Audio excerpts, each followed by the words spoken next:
The acceptance of the democratic values, I am sure, will not be disputed by anybody.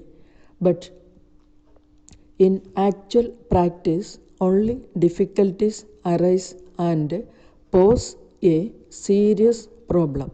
The age-old prevalence of castes, deep-rooted social customs, taboos and superstitions, economic inequalities, etc. hamper the undisturbed growth of the human mind by fettering freedom of thought and ideas. It is tragic to see that even people who are highly educated allow their blind prejudices and narrow parochial considerations to hold sway over what is just and reasonable. To that extent, democracy meets with an obstacle. A possible question may arise as to whether nationalism runs counter to the forces of internationalism. In my view, they need not be conflicting but can be complementary to each other. Like charity, mutual trust, goodwill, and tolerance begin at home. One can be patriotic and love one's country most and equally have an international outlook and believe in the one world idea. I have always held my faith in the one world idea, and there are a large number of individuals and agencies striving towards the attainment of this international ideal.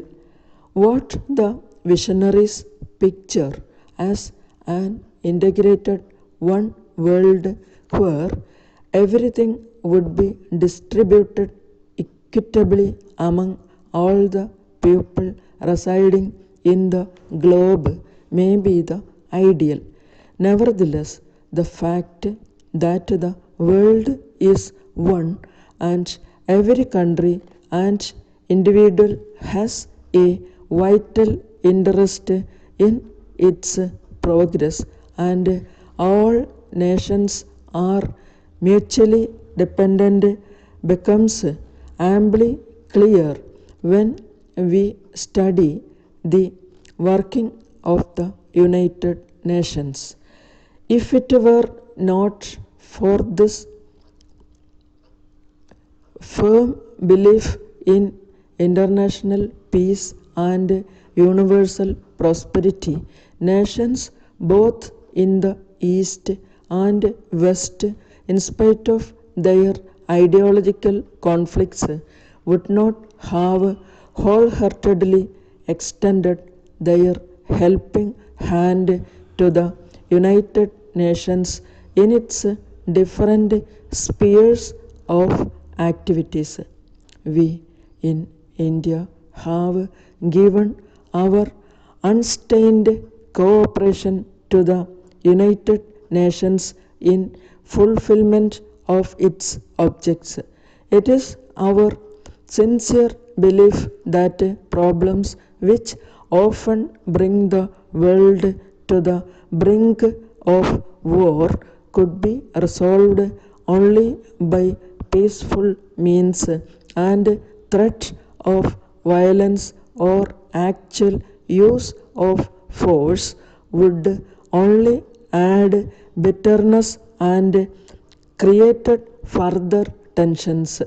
Our convictions are firmly rooted in the values of tolerance, freedom of thought and expression. The doctrine of coexistence on which India has based her international policies envisages the existence of free and equal sovereign states.